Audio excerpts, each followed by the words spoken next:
We're live on the Powers for Breakfast show. Myself 100 Eyes. Make sure you like and subscribe.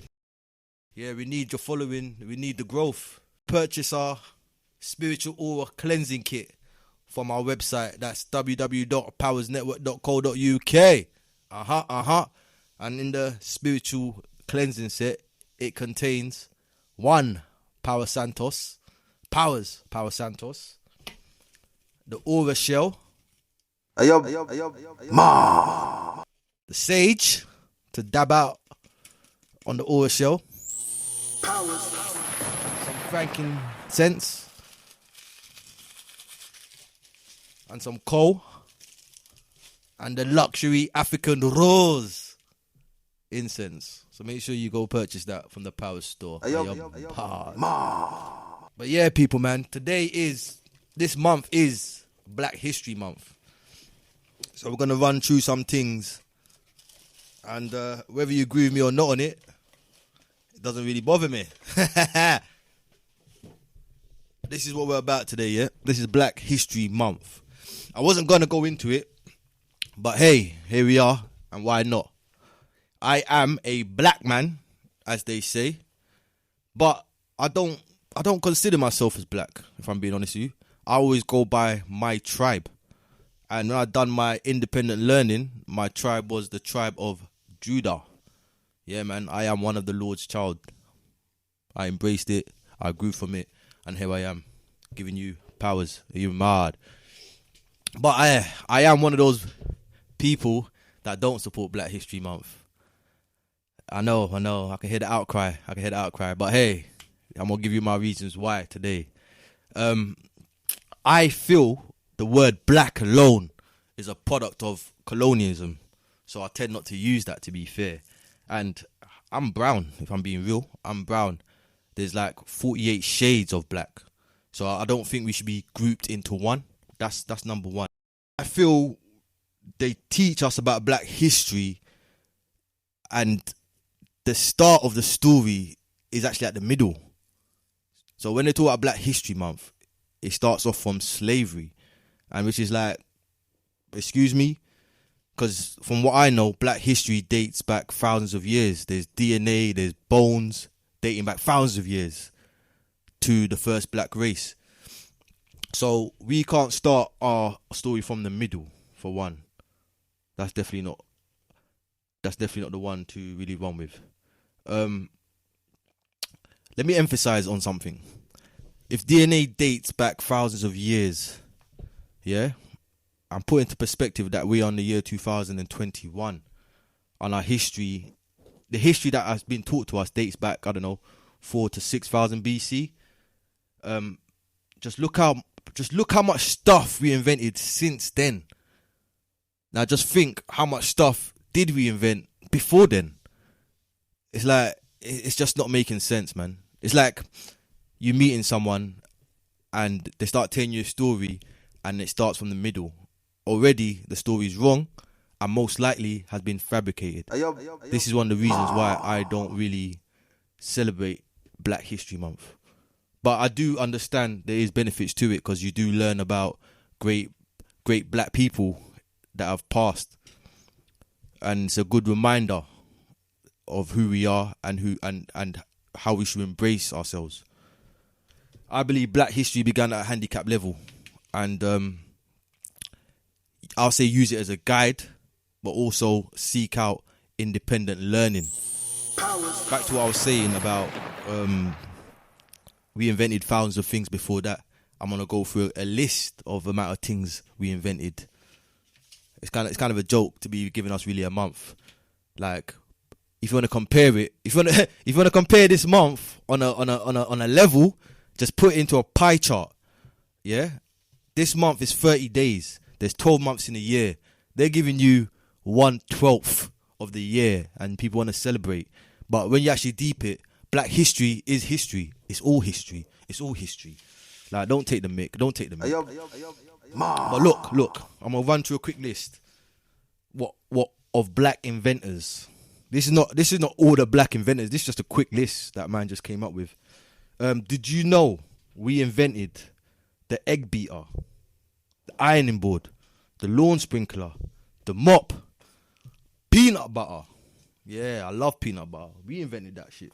You're mad. The refrigerator, the cooker, the kitchen table, the pressure cooker, for goddamn sake, fire extinguisher, like the dustpan, like the mop. Like, bro, we invented the whole blood clot kitchen, bro. What are you talking about? What are you talking about? And you want to give us 1 day a month? Are you mad?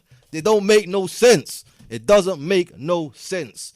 And that is one of the reasons why I don't really participate in this thing, because I know it's a lifelong thing. It's an everyday.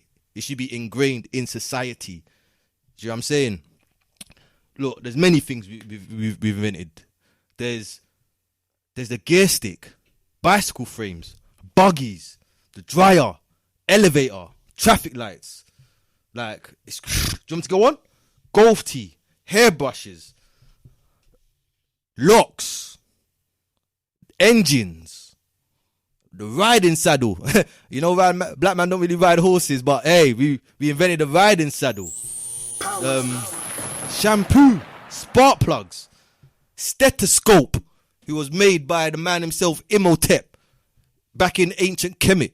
Like you taking a mick. Like, you taking a mick. This is not a month thing. This is everyday thing. Like, I don't care what anyone says. So embrace it. The traffic light system was invented by a black man. The blood bank was invented by a black man. A black woman, actually. Sorry. Gas mask. Like, what? Nah, man. You're taking a mick, man. You take your month back, man. We don't want that. We don't want that. We don't want that. We don't want that. We don't want that. The roller coaster, where everyone goes to have fun in theme parks. Envelope seals.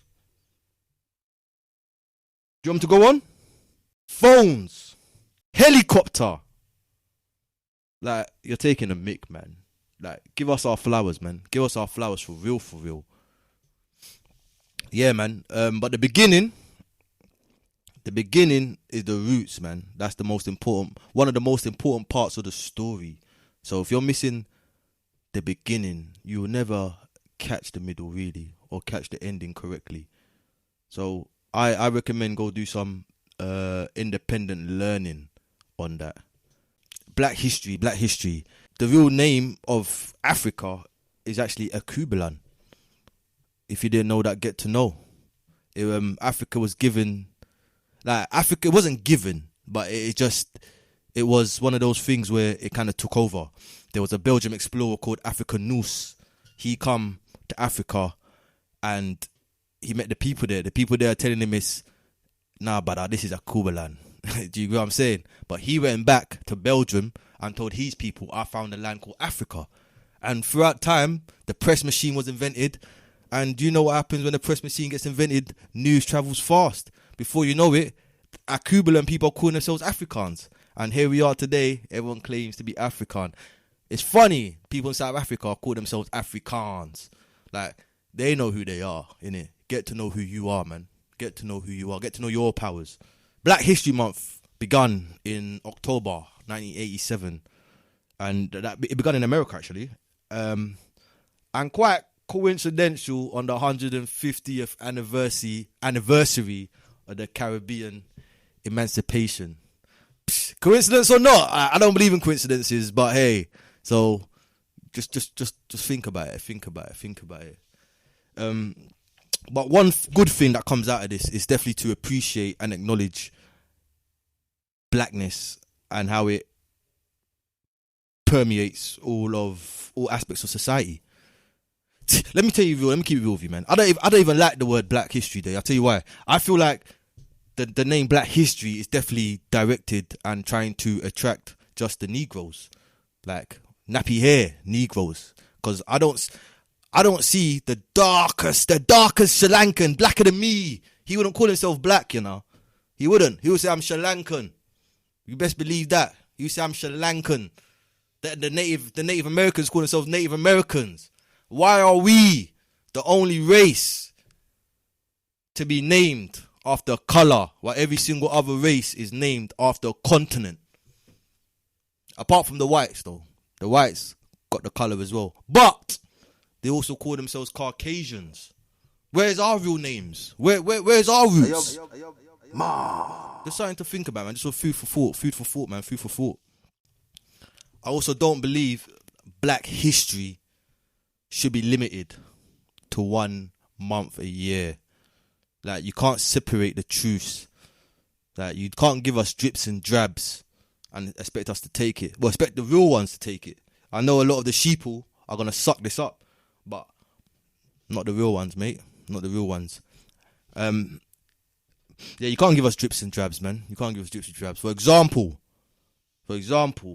Jesus, aka Yeshua, who's in the Bible, it says, I quote, his head and hair was white like wool, and his feet was like fine brass, as if they burned in a furnace.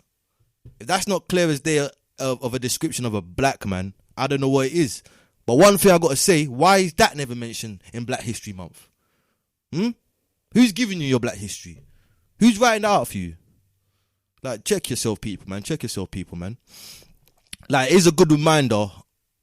Black History Month is also about black liberation and getting closer to the roots and acknowledging and highlighting the pioneers that came before us. And continuing the work that the ancestors have started. Yeah, man, that's black history to me, man. That's black history to me. Also, it's also about empowering the youths. Get them to know who they are so they can grow the right way. Do you get what I'm saying? I'm going to give you an example. You plant a tree and you just let it grow straight. It will grow straight. But if you bend it, it will grow bent. And this is how I feel about our youths. We're giving them the wrong nutrients. We're bending their stem. They're going to grow bent. So black history is rich history. You know what? I'm going to scrap it. It's not called black history no more. At Pals for Breakfast Show, we're calling it melanated history. Yeah, that's what we're doing now. We're taking that word black out. It's called melanated history. And you're hard. That's how we're running this thing. You feel me? Yeah, man. That was just the introduction to why I don't celebrate Black History Month. But I am a so-called black man. But I'm also from the tribe of Judah. Yeah, I'm a protector. I'm an educator. I'm a scholar. I love learning. I do. It's infinite learning for me. I learn something new every day about myself. So, people, just take the time out to learn about you, learn about your family roots, see if you can trace it back as far as possible. And that's your black history there, people. Yeah, not exactly what the books are just giving you. Your black history is within you. Huh? So I say that again. Your black history is within you. Yeah, get to know. Yeah, man. I'm going to play some more vibes for you. I'll be back in the next 10 to 15 minutes. I'm gonna give you my 3 greatest of all time melanated people. So stick around, man. I want to talk about my first childhood memory of me actually acknowledging when I was black. Yeah, man. It's actually a sad story, actually, to be fair. I remember I went to school. I grew up in East London, right? I went to a school in Bethnal Green. And I was new to the school because I think I just literally came to the country. Yeah, I was on the computer and I remember the teacher asked me to get off. But I remember being on the computer not for a long amount of time. So I was kind of confused why she told me to get off. And because I didn't get off immediately, I was forcefully removed from the computer. And I remember another student who happened to be white went on the computer after me. And I remember staring at the student. I think I was like 4 or 5 years old at the time. But I remember staring at the student like, bruh, you've been on the computer for a long time, G. Like, what's going on? But I left it as that. I went home that day. I remember walking home with my mum up a hill. I remember the Pacific Hill in Bethnal Green. I can take you there today. And I remember saying to my mum, I wish I was white. And my mum looked at me like, are you crazy, boy? You should be proud of who you are. but there was not really no follow up after that. But yeah, man, that's my first memory of being black. So I just want to ask a question to the people then.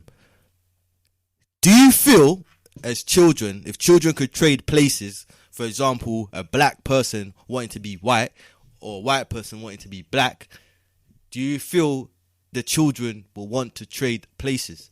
For example, if you ask the white kids, would you like to be black? What do you think their answer would be? If you ask the black children, would you like to be white? What do you think their answer would be? I'm going to give you my personal opinion, but please leave it in the comments below when you see it. I feel if you ask white children if they want to be black, they will say no. But I do feel if you ask black children if they want to be white, they would say yes. And I feel that is because as children, we start to get a real sense of the pecking order in life. And those that don't know what the pecking order is, it's a real life thing. It's a real life thing. It originates from roosters and hens. Like, out of chaos, there's order. For example, you may see a lot of birds or chickens pecking away. Just know there's a lead hen there that's pecking first. Then there's a second hen that's pecking after. So it's looking all random, but out of chaos, there's order. It took me a long time to understand that. So that's the question I want to put towards the people. Would a black child want to be white, and would a white child want to be black? Powers. But yeah, man, I want to go into my top 3 melanated people of all times, man. And number 3 is no other than Mansa Musa himself. Those that don't know Mansa Musa... Wait, whoa. Let me take it back. Let me give the man the full salute he deserves, because I don't feel we do that out here within black people. So let me say his name again. His name is Emperor Mansa Musa from the house of Keita. Yeah? Mali Emperor. Get to know who he is. I chose him as number 3 because what? You're the richest man to have ever lived, didn't it? Like, what do you want to say? And he's black. What? He's solid. But I'm going to give you a little bio about him anyway. He's the richest man to have ever lived, even till present day. The richest man today hasn't even got half his wealth that he had in the 1300s. Like, so imagine how much wealth had to be divided between so-called other groups for them to say they're the richest men today, but it still doesn't match what Mansa Musa's wealth was. He had an estimate wealth of 400 billion in those times. Like, 400 billion in the 1300s, bruh. Like, whoa, we're dealing with greats out here. Like, serious people. Like, understand our powers. For real, understand our powers. Because it is that 400 billion. Cha, I swear Jeff Bezos has 200 million or just under. So even the richest man today still hasn't got enough of what Mansa Musa had. So big him up, man, for real. If you look throughout history, he's pictured always holding a golden nugget. Like, how powerful is that? How powerful is a man on every picture holding a golden nugget? Mansa Musa ruled the Mali Empire for 25 years, man. Dating from 1312 to 1337. And he ruled most of the west coast. Yeah? He ruled most of the west coast. Included countries like Sierra Leone, Guinea, Senegal, Congo, Ivory Coast, Ghana, Nigeria. Like, let's not forget, at that point of time, everything was one. There was no dividends within the countries, no lines drawn out to show whose land is what. It was all one kingdom. So it was very powerful, man. Very powerful. he led the empire into development, like higher development, higher their consciousness, made them feel worthy, made them feel proud, and he established the empire as a true Islamic state. So salute to him. I ain't Muslim, but I recognize I recognize what he tried to do. You know what I'm saying? Salute to him. And one thing he didn't do, which I give him 5 stars for as well, he didn't try to impose the religion on the people. He made it a free will thing, which is like very rare nowadays, to be fair. And I feel like if you can make people gravitate towards what you're following without no force, you are a true leader, my friend. So salute to Mansa Musa. Salute to Mansa Musa. He founded the University of Timbuktu. He built it. Yeah, the man built the University of Timbuktu. Serious things, you know. Which became the center of learning and arts for all Islamic people in that region. So I understand the power of that university, because when you go back to Africa and you see the top scholars and the top people there today, just know knowledge must have been passed on from then. You feel me? It's not a joke.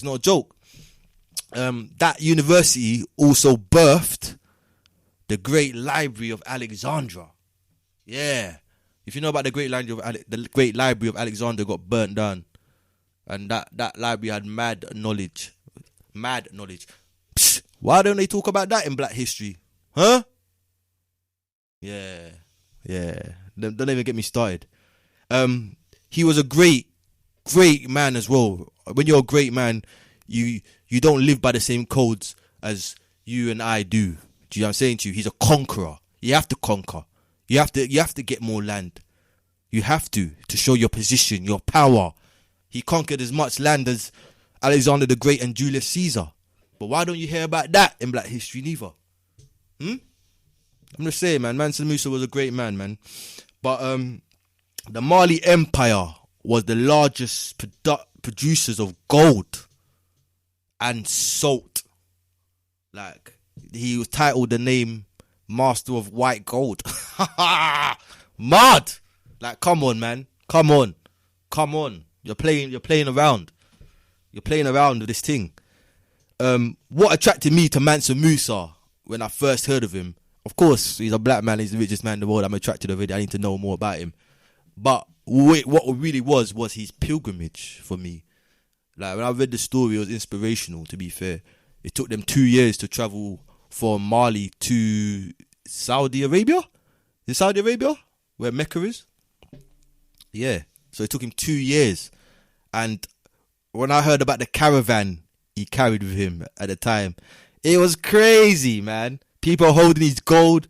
He has like 100 wives. He has about 10,000 other people following him. The caravan was as far as the eye can see. That's what the stories say. And the eye can see really far. So just know, if you got people following you that far behind, how great, how powerful, how wealthy are you? Get someone to follow you to the shop, see what happens. Yeah. You have to buy them something. Yeah. I'm just saying a point. Like, I'm relating it to real life. Do you feel me? Yeah, so that pilgrimage took 2 years, yeah? But what really happened there will amaze you. Like, he actually inflated the economy of Egypt. 1 camel was now costing the price of 2 camels. Like, he done some damage, innit? He done some damage to the economy. But that's what attracted me to him. A man of wealth, a man of change, a man of greatness. Yeah, man. So Mansa Musa is definitely my number 3 on the greatest melanated people of all time. Power. Yeah, so I'll give you my number 2 greatest melanated people of all time. And this one goes out to the queens, man. It goes out to the queens, them. This special lady goes by the name of Cecile Fatima. Yeah, man. Those that don't know get to know. She was born in the year 7071. She was a high priestess. She was a voodoo priestess in Haiti. And the reason why I liked her so much, because she done something so great that changed the outcome of humanity to today. Her mother was a black slave, and her father was an Italian man sold into the French colony. He got sold into it, you know. That's what I'm saying. But yeah, man, she was actually known for presiding over a very significant ritual, and that ritual involved a black pig, sacrificing the black pig, and she done the ritual with a fellow revolutionist called Hugan Bookman. Yeah, they did it in Cayman, a place called Cayman, Boyos Cayman in Haiti. So I did a ritual there, and that ritual was very important because while she was doing it, she became possessed with the spirit of Azil Donto. Azil Donto was the patron saint of Haiti, and they got that from Congo. Yeah, Congo. So listen, while she done that ritual, while she was possessed, she told her kids to give up their slave names as it wasn't serving them and giving them no powers, and told them they have to fight their oppressors. Like, basically told them, it's go time, innit? It's go time, innit? Like, it's not a joke. Basically, what the message was give them smoke, don't worry, we got you. The spirits got us. The spirits from Congo came over to help the Haitians. Man, if you know the powers of spirits, yeah, and this is why Haiti is hated to this day, because they were working with jinns, bruh. Jinns help them fight this revolutionary, bruh. They keep that part of the story real stum because they don't want you to know it. But, bro, look it up. It is there. It is there. The spirit of Azil Donto also told them to avenge the Tainos. The Tainos were the first people on Haiti before Christopher Columbus came and wiped them all out. Like, he wiped them all out, bruh. So that spirit told them to avenge for them. Yeah? Like, don't forget that, man. Don't forget that. Haiti became independent in 1901. Cecile Fatima was the first lady at the time, and she married into presidency. My husband's name was Michael Periot. Every New Year's Day, every New Year, she's celebrated by the Haitian people to this day because she played a significant part in that revolution. That revolution was so big that it liberated Haiti, and it also helped a lot of neighboring Caribbean islands get liberation also. And this is why Haiti is hated to this day, you know, because it messed with their money. Like, it deeply messed with their money. But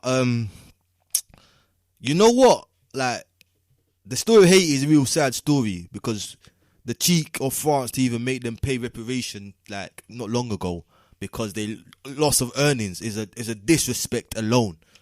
Like, so you gotta really understand the oppression they were under for that spirit, for the spirits to come and back their beef, bruh. Like, it's serious things. Haitian people, the Haitian people I know are very proud people. They're proud of their heritage, very proud. A lot of people say it's the land of voodoo, yada yada yada, but hey, it is what it is, and then people there are proud of who they are, man. So big up the Haitians. Actually, you know, I'm gonna tell you, one time I was with someone and they were Haitian, and we was talking to someone else, and they asked what country they were from. They said, I'm from Haiti. That person replied back with thank you in another language. I didn't know what it meant at the time, but the person told me it meant thank you. And when I heard that, I thought, why the hell did he tell you thank you? But now, knowing my history, I understand it, because it was them that kicked off the whole revolution. So yeah, man, give a shout out to Cecile Fatima. Make sure you go check her out. Check out her works. Check out who she is. Check out her significance to Haiti. And Cecile Fatima is my number 2 greatest melanated people of all time. Yeah, man. And I think I gotta give you my number one. My number one greatest melanated person of all time. For me, I need a drum roll. My greatest melanated person of all time has to go to Mr. Malcolm X. Like, he's my guy, man. He's the thriller. He's a realist. I relate to him the most. Like, he actually helped me become the person I am because of my energy. My energy is not on Martin. I'm not laid back, but I'm not. I'm not humble neither, if I'm being real, but I'm royal humble. Just understand that. I'll be humble, but off with your head, bruh, if you're messing around, G. And that's how it is. So this is why I love Malcolm X. Malcolm X was born 1925 in Nebraska, America. Parents were Earl and Louise Little. Mad names still, slave names, but hey, Earl and Louise Little. They actually were big followers of the Pan-African movement led by Marcus Garvey. He's another thriller we need to salute as well. We can never talk about Malcolm X and not talk about Marcus Garvey and not give him full salutes. Salute to Marcus Garvey. Make sure you go look him up. Yeah? Because his parents followed that movement, he was under constant harassment by, you guessed it, Ku Klux Klan. Yes. His uncles were strong brothers as well. And you guessed it, all four of his uncles got murdered by the Ku Klux Klan before Malcolm was aged 6 years old. How messed up is that? How strong does your psyche got to be to take that on at 6 years old? Like, really, it's mad. Even his father got killed before he was 6 years old. There's a bit of conspiracy around that still. There's conspiracy saying it was the KKK, but official reports say it was a car accident. Like, you like you make your mind up about that one there. A very bright man, as you can see from his works, a very bright man. He went to school to study law, but because of the times he grew up in, he dropped school due to being mocked by the teachers, saying that he would never aspire to be a lawyer. Imagine that. Imagine that as a child, your teachers are mocking you. Your teachers are mocking you, you know. That's a joke, man. He dropped out of school because of the constant mockery. But that's when he hit the roads, man. He hit the roads and kept up with all sorts of fuckery, from robbing banks to drug dealing. He went in jail and served 8 years in jail.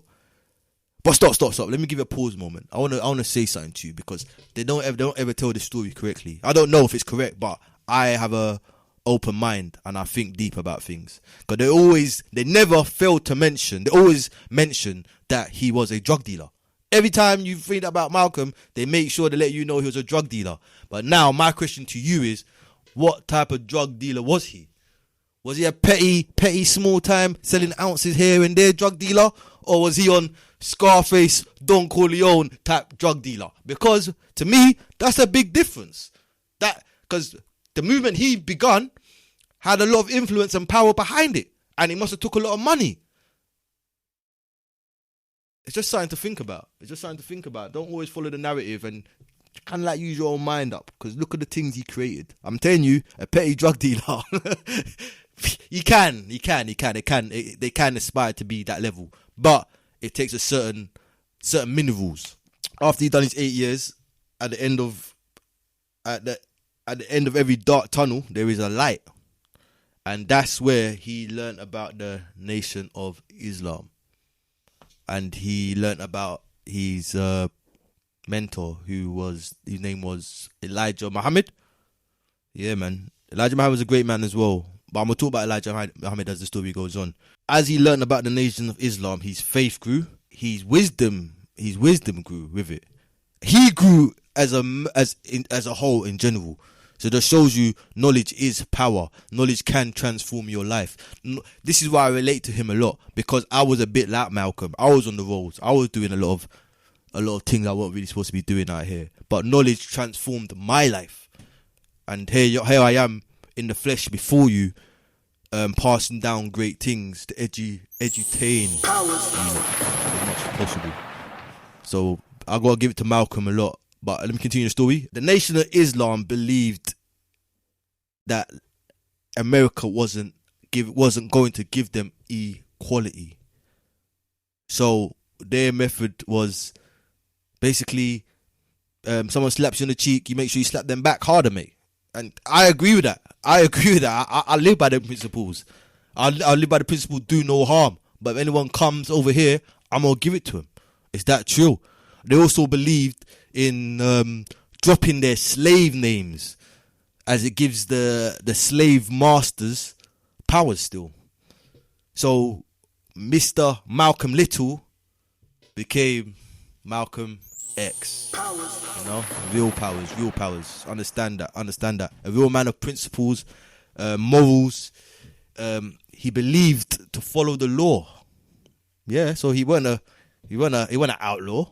He believed to follow the law and comply with society. But he also believed give them smoke if they want it, bruh. Like, is that true? Like, let's keep it real. Like, I don't know what world people are living in where you can just get whipped and beaten and not fight back. That's crazy. This is why I deal with Malcolm. Okay, being a powerful man, you are gonna attract a lot of attention. You don't know this already. And that attention was by unwanted eyes, of course.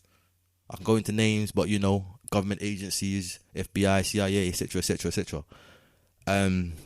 The reason why they locked onto him specifically was this one time, which I recall reading, where I think a guy was suffering at a police station and Malcolm turned up there. And when he turned up, I think a crowd of 3,000, was it 4,000 or 5,000 people turned up with him. And the way he commanded and controlled the crowd, like, you knew man was powerful, innit? That the Fed started watching and the Fed didn't like that. A black man that can control 4,000 to 5,000 people with just gestures of his hands. Bruh, yeah, that's powers. That's my guy, Malcolm, right there, man. Like, the truth of it is, you know what happens when white folks get threatened, bruh?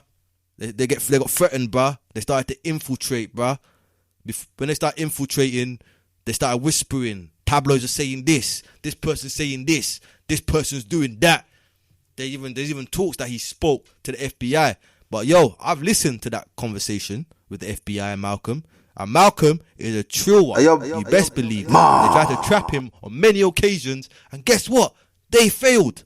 But I don't know at the time, maybe they could tweak certain things to make it seem like he was saying certain things he wasn't. But when you listen to the whole tape unedited, you see Malcolm is the trillist. Let me tell you that, the trillist. Malcolm got married to a woman called Betty. I know. A woman called Betty, and he had six daughters. You know, mad powers. But as he grew as a human, talk grew, tensions grew as well between him and the Nation of Islam. Because let's be real, innit? The Nation of Islam was founded by Elijah Muhammad, innit? He wants to be top dog. But you gotta understand the powers at play that will make you snake your people them. So when they're talking about Malcolm is the face for the NOI, I'm not saying it's jealousy and envy, but like compared to today, innit? Today that ish does happen, innit? So Malcolm and Elijah kind of fell out with it. But in his words, Malcolm's words, he said that he said he got kicked out, innit? He said he got kicked out. Still, that's not my words. That's what he said. Him leaving the Nation of Islam led him to fight alongside other liberation movements. Did you know he actually met Malcolm? Did you know he actually met Martin Luther King once? Like, you see them on hundreds of posters together, but in his biography, he said he only met him once, bruh.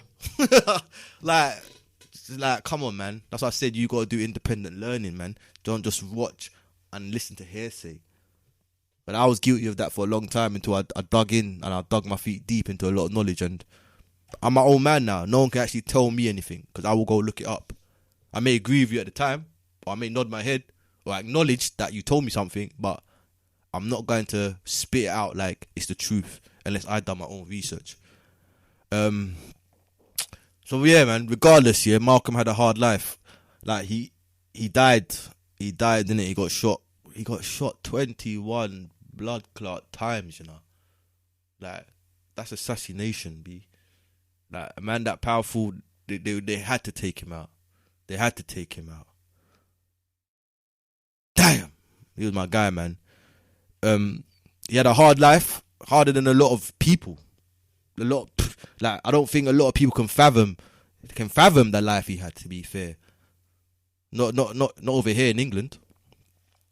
What struck me with him is he's relatable more than most of the melanated scholars and the melanated people that I've learnt about.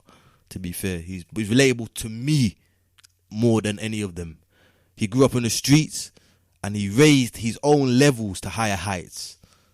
That's a man that I need to watch from. That's a man I need to learn from. That's a man that's inspiring, that's powerful. That's real leadership right there, man. Do you know what I'm saying? So big him up. There is conspiracy about him being a Mason, but hey, if you know the history of Masonic lodges, you know that blacks were the first Masons anyway. Like, people need to stop being scared of this thing. Like, this thing dates back to King Solomon. King Solomon was actually the first Mason. Like, come on, people, man. Like, if you're gonna look into Masonic rituals and that's what you're gonna do, then yeah, you're gonna stay stuck, innit? But understand the whole picture. It isn't just what you think it is. But yeah, man, Malcolm's my number one, man. Malcolm's my number one. So big up Malcolm X. You get me? You inspired me a lot. You kind of helped me transform into the man I am today. And yeah, man, that's 21 gun salute to you for that, my brother. Big yourself up. But let's be real. There is many great black people in this world. Like, there's so much to name. I'm just going to run through a few quickly. You got Muhammad Ali. You got Frederick Douglass. You got Harriet Tubman. You got Toussaint. You got Maya Angelou. Booker T. Washington. Nelson and Winnie Mandela. Yes. Yeah, I'll just say, I'll leave it. Nelson and Winnie Mandela. You got Kwame Nkrumah. You got Robert Mugabe. Patrice Lumumba. Haile Selassie. His predecessor Menelik. You know what? Dave Chappelle's a G to me as well. Like, I'll tell you straight up. He is. Pele. Queen Nzinga. Like, come on, man. Dr. Muhammad Khalid. Professor James Smalls. The Hebrew Israelites from the ISUPK. Like, Captain Meshach. Like, you're taking a mick. There's so much great, powerful, melanated people out here, man. Please go check them out, man.